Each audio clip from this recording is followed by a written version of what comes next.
A Karen buys the property next to my family's house and tries to destroy our orchard and cut off my cat's tail. So, I destroy her life and cause her to lose that property along with $437,000 worth of debts. Here is how I got my sweet revenge. My great-grandparents planted an orchard. It is now at least 120 years old. My grandparents and my parents were really proud of the peach trees growing in it and did their best to keep them in good health and well. We always threw a big party when the peaches were ready to be harvested and invited all of our friends and neighbors to it. I love those parties. The neighbors on the property to the south of our orchard were particularly fond of our peaches. They were a bunch of fine old people, and me and the old man Sam were pretty good friends. He taught me a lot about woodworking with handfuls only, and we had some great evenings in his workshop, and we finished many a good whiskeys in there together. In return, he got a lot of fine peaches, marmalade, homemade peach liqueur, etc. Sadly, he died a good 10 years ago. Cancer is terrible. His wife followed soon after. Many suspected it was of a broken heart. They had no kids, so all their property was left to the state, except his tools and his whiskey collection, which he had gifted me a few weeks before he died. In comes Karen. The name speaks for itself. The haircut, the attitude, the overall jerk personality, the whole deal. She bought the property off my late neighbors. We hadn't had the kind of money to buy it at the time, as we met some dire straits the years before, and all of our savings were gone. The first thing she did before she actually moved in was go around and made demands of the neighbors on the surrounding properties. When it was finally our turn to listen to her gibberish, she told us that we needed to remove half of the trees as the leaves are blowing onto her property. We told her, in a polite way, that we won't comply to her demands, as the orchard is a vital part of our family heritage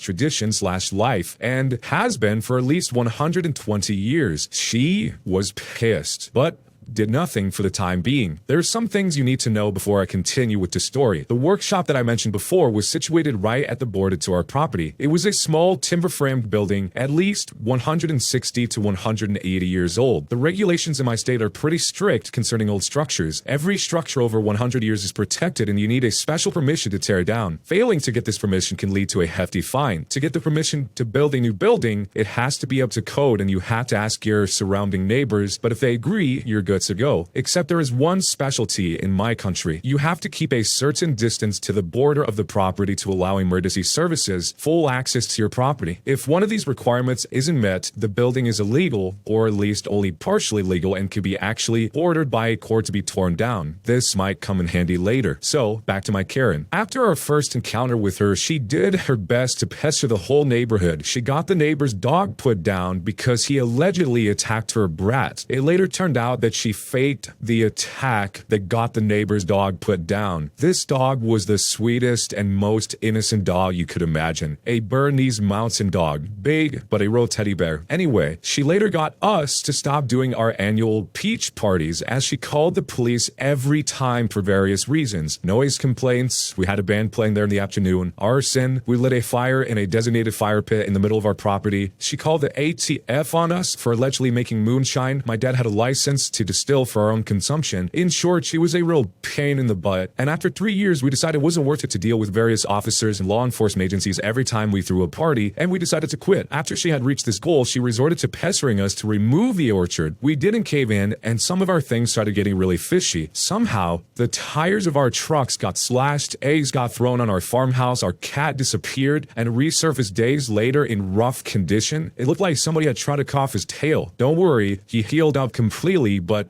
we actually couldn't prove that she did all of that. Then came the day when she made her biggest mistake. She had a company come in sort of a secret operation and tear down the old woodworking workshop overnight. 2 days later, they started building a big garage / recreational center / house right where the shop was. But she missed one fine detail, which got pretty important later on. She did not ask our permission, nor for the neighbors. After a short while, the trees right next to her property started to get sick. The leaves turned brown in the middle of summer and the branches started to die. We lost 4 trees right before we figured out what the cause was. Somebody had driven long copper nails into them. We had a suspicion but couldn't prove it. So we put up some trail cameras, perfectly legal as it was on our own property, and we caught her red-handed. My dad confronted her. She apologized, and my dad, being the way too nice guy he is, wanted to let her get off the hook, but not me. The nail she drove into our oldest tree was the final final nail to her coffin. I started to investigate. I had some friends at the administration of our county and asked them to do some inquiries. It turns out that she didn't apply for the permission to tear down the old shop, nor for the permission to build the new building. I did some further inquiries on the borderline of our property. It turned out the old markers vanished over time and her building was about 3 feet on our property. After I had gathered all this information, I presented it to my parents. At first, they were reluctant as they didn't want to start a neighborhood clash, but after I recalled all the things she did to us and our neighbors and possibly our cat, they were in. So let the games begin. First, we called the authorities on her for tearing down a protected building and presented them with all the evidence we gathered. Then we called the building's authorities on her for building a building without permission, not up to code. And not only did she not keep the required distance on the property border, she also built on our property without our permission. Long story short, it turned out the workshop hasn't only been protected because of its age, but also because it was a historical landmark which played a vital role in the conflict back in the 1860s. She got sued for this and had to pay a fine of $150,000. She further had to demolish her newly built building, costing an additional $50,000 and fine for this too, about $83,000, and had to rebuild the workshop on her own expense, which was another whopping $154,000, as it had to be period correct up to the smallest detail, which means it had to be built with the correct materials, with the hand tools only, and the correct dimensions. As you can imagine, paying professionals to build quite a large timber frame building only by hand gets expensive pretty fast. So all in all, it cost her an equivalent of $437,000 plus further expenses as lawyers, etc. This cost her to go bankrupt, and she had to sell the property in the end, which my parents bought, by the way. And the last thing I heard of her was that she moved back to the big city. And the best part was the peach parties are back and even more lit than ever. The Karen in this situation just couldn't be content. The whole situation starts with her trying to encroach on other people's properties before she even moved in. There's an old Seneca quote that says, "Nothing to my way of thinking is a better proof of a well-ordered mind than a man's ability to just stop where he is and pass some time in his own company." And it seems like in this situation, it's the complete opposite of that. It is a very, very chaotic mind, not a well-ordered mind, that leads the Karen to going through all of this in order to do what exactly? To assert her dominance over the neighbors? To what end? I mean, she's shoving these copper nails into the trees to kill the trees, and who knows what she actually did to the cat, but the cat, as I said here, was pretty roughed up. I visualize this whole area as being very spacious and rural, so it's kind of strange that once a year she would be that upset about this old tradition of them having a party for their peaches. So let me know how you would handle this situation. Do you think this went way too far, or was it just right? Let me know down below. Am I the jerk for dropping a guy I was dating and his daughter off at a rental car place states away from home? Long story short, I'm a 27-year-old female. I started seeing a 44-year-old guy named Dave 3 years ago. I have 2 sons, 9 and 6, and he has 1 daughter, Anne, who's 17 years old. I booked a road trip for me and my sons roughly 3 months ago. A road trip consisting of roughly 26 hours worth of driving with stops in between. This is the first time I've ever been financially able to do much of anything with my children, so I went all out. I planned to stop at every place they had ever asked me to go, basically. I was beyond excited to surprise them with this trip. We got home 4 nights ago. A week before leaving, Dave decides he wants to go with me and bring Anne as a bonding experience. We do not live together, and Anne has never liked me because I'm boring. She has said this to my face, so Dave thinks it will all be good. I didn't really want either of them to go, but I thought,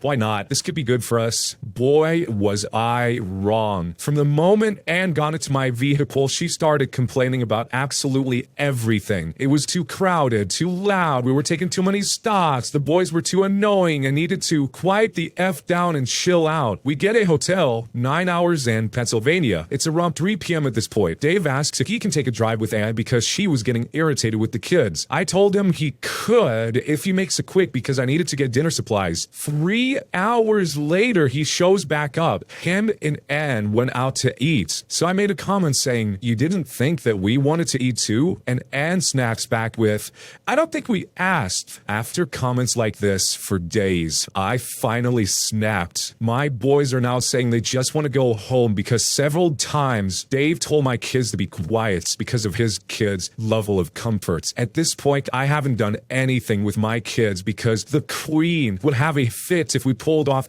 anywhere. And Dave, at this point, basically refused to let me drive despite me arguing in my car. So I snapped and I told him to pull the F over. And when he finally does, I drive to the nearest car rental and I tell them to get the F out of my car. Dave and Anne start flipping out. Anne says she isn't going to get into a car that has bed bugs. And Dave says he didn't want to take separate vehicles and didn't have enough money for a rental because the Queen spent over $1,500 in 4 days. So I say, I don't believe I effing asked, and I take off. We were close to 800 miles from home. It took them 4 days to get home due to lack of money and needing to borrow money. Now I'm being told I'm a selfish bee. Am I the jerk? It sounds like Dave is under Anne's thumb, and maybe he's trying to do that because he's in some sort of weird situation with Anne or a custody issue, but it sounds like he's complying with whatever Anne wants her reality to be, and he's imposing that reality on everyone around them, regardless of who it makes uncomfortable. Obviously, in retrospect, the best thing would have been is if the OP just said, no, you can't come. This is specifically for me and my boys. We've been planning this for a long time, but it must have felt so bittersweet to finally be able to financially do any of this and then have it all soured by the situation with Dave and Anne. The question is, why would they even really want to go in the first place? Maybe Dave just thought it was a cheap way to entertain his daughter who was annoyed with them. I mean, that's kind of what I'm reading from this whole situation, but I don't even know what you could spend $1,500 on in 4 days. I mean, even if you ate out every single meal, 3 meals a day, 4 days straight, 12 meals, you're not going to spend $1,500 unless you're going to some crazy fine dining places. So what else could you even spend so much money on? But with all that said, let me know what you would do if in this situation, jerk or not a jerk. Am I the jerk for blowing up in my husband for lying to me about my sister and her baby leaving when he actually kicked her out? My sister, who's 20 years old, got out of a terrible relationship and moved in with me and my husband and brought her 5-month-old son. She's been dealing with a handful of issues from PPD to depression. I asked my husband if he'd be okay with her moving in, and he said absolutely. Not just this, but he was one who picked her up / brought her home. She stayed for 2 weeks and helped around the house. My husband started complaining about the baby crying, but a newborn baby is expected to cry, especially at night. He said it causes him stress, although I suggested he put on earbuds. He suddenly told me to forget it, and so I did. Last week I had to go out of town to attend a friend's funeral without my husband. He said he wanted to stay with my sister to make sure she's okay. I returned home the next day and didn't find her or her baby home. My husband said she contacted a friend in another town and wanted to move with them and left that morning. He handed me a letter he claimed was from her. This felt so odd, especially after reading the letter. I called her phone many times, but it turned out my husband found it and said she must have left it behind. I was worried. I had no means of contacting her to make sure she was okay. I contacted relatives, but they knew nothing. Yesterday, I got a call from an unknown number and it was her. We talked and she told me that she didn't leave on her own, but my husband kicked her out after telling her she was no longer welcome and she needed to take responsibility for her decisions. I was in shock. As she explained, she's not with the friend, but at a shelter and she has no money. I waited till he got home and I blew up at him. He admitted he faked the letter, he hid her phone, and then argued that it's his house and he has a say, but he shouldn't have lied to me about my sister and caused her to be homeless. He said I was being unfair and wrong to lash out at him for wanting peace in his home. I went upstairs and refused to argue anymore. I told him I'm going to pick her up tomorrow, and then he said he'd change the locks while I'm gone so I wouldn't be allowed to bring her home. I'm thinking of going to a hotel, but he kept saying I'm letting my sister affect our lives by prioritizing her, but there's a baby involved, my nephew, and I cannot leave him homeless. I get that it's a house too, but I don't see why he's so against her staying. Fast forwarding into the future, he returned home and we started arguing again. I couldn't take it anymore. I'm going to stay at a hotel for tonight and I'm leaving in an hour or so. He is wanting to talk again now, but I'm incredibly overwhelmed and stressed out and need some time by myself. I don't care if he's going to change the locks or not. I'm working on meeting up with my sister as soon as possible so we could try to talk more openly about what happened and hopefully try to figure something out. So, was I the jerk for blowing up at my husband for lying to me about my sister and her baby leaving when he actually kicked her out? This husband sounds so slimy. Not only did he wait for the OP to be out of town so that she couldn't do anything about it. He stole his sister's phone so she couldn't contact the OP. I mean, that is really twisted. The perplexing part is if the husband felt that he so clearly has the right to do this, why wouldn't he just do it in front of the OP in the open? He did it in a very sneaky, roundabout way. And then what do you think was going to happen? Of course, she's going to contact her sister eventually to figure this out. So he had no plan. He just thought, I'll get the baby and the sister out of the house for now, and then, I'll figure it out later. The husband doesn't sound very smart or confident in his ability to actually be the one to make decisions in the household. Otherwise, he wouldn't have done this under the cover of night. He would have done it right out in the open. So if this was your significant other and they did this to your sibling, let me know how you would take it, and jerk or not a jerk, and why. And don't forget to subscribe to Am I the Jerk on YouTube and hit that bell to turn on notifications. And if you're a fan of podcasts, make sure you follow the Am I the Jerk podcast as well. Either way, thanks a lot for watching, guys. I'll see you next time.